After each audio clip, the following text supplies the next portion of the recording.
Hello, welcome to Blake's Den. Today I'm going to do a winter service on my Westwood T1200 ride-on lawnmower. So a bit of a history of this mower. It was a genuine barn find. I dragged it out of the barn and started using it straight away. Had to change the drive belt on it. That's all I had to do really. And it worked, and then it didn't work, and then it worked, and it didn't work. And I've had lots of sort of intermittent problems with it. The majority of the problems have come with the cutting deck. I've had lots of problems with the blades coming loose on the deck and coming off. I'm going to deal with those in a separate video, but today I'm just going to give this a second lease of life by giving it a winter service.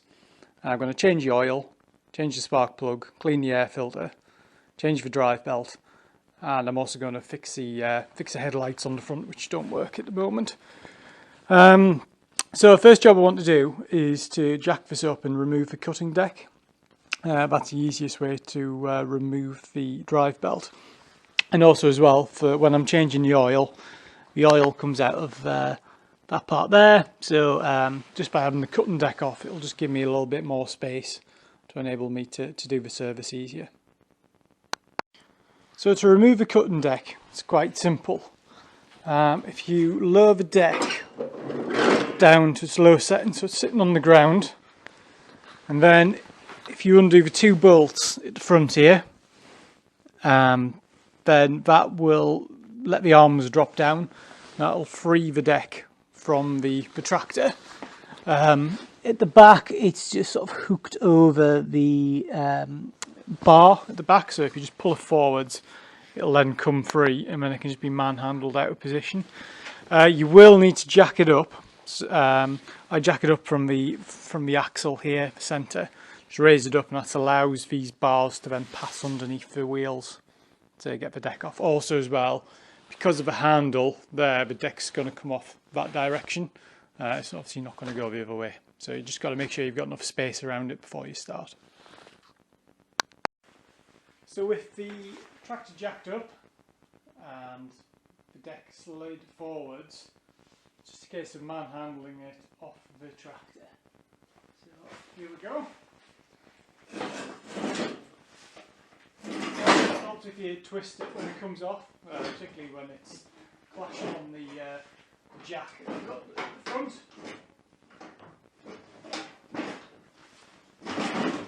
There we are.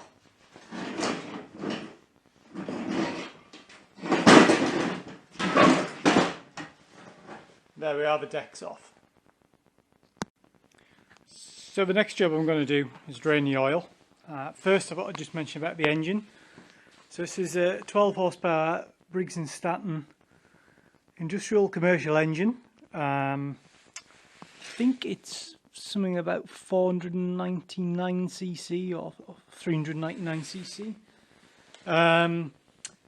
This mower came with various different engines. I've seen Kawasaki engined ones, and you've got the D1200 as well, which has got a Lamborghini diesel engine.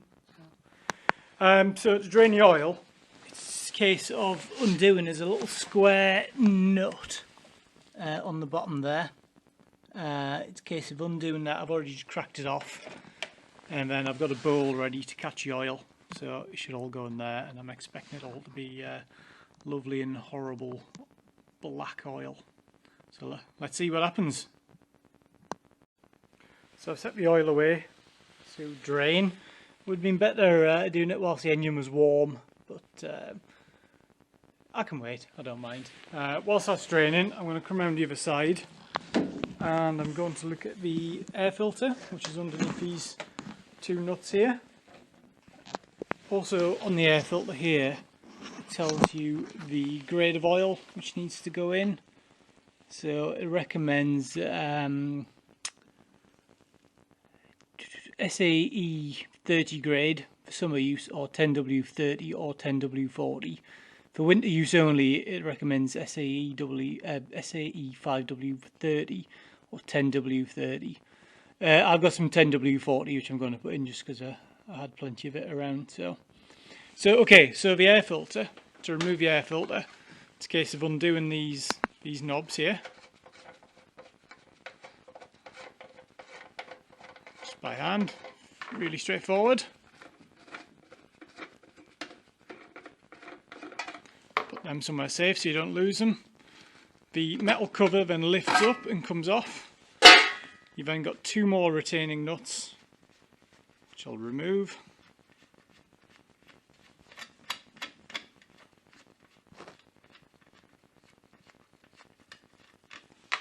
And the other one.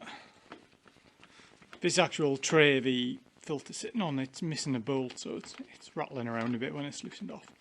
And then the air filter itself should just lift straight out. The outer foam on it is actually removable and washable. So there we are.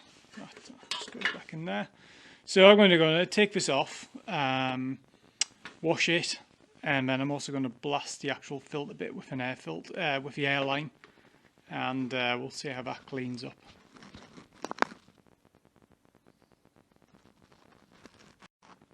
Next job to do whilst the oil is draining is to remove the spark plug. So first we pull off the HT lead, and then using a 13/16 spark plug socket, that should just fit on there, and then the spark plug should start coming out.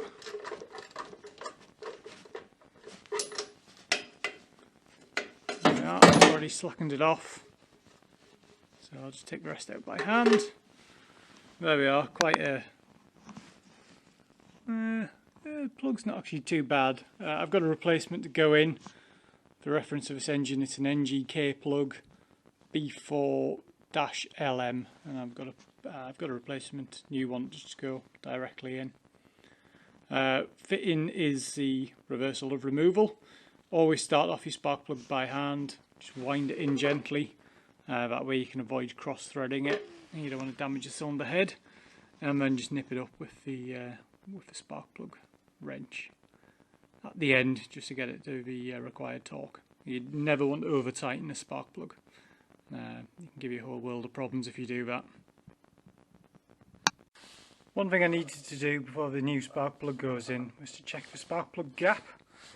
Using my trusty ancient feeler gauges, the correct gap should be 28 thousandths of an inch, and that is what I'm getting. Obviously I can't demonstrate it with one hand, but if the gap wasn't enough, it's just a case of using a screwdriver and just gently prising and separating the electrodes.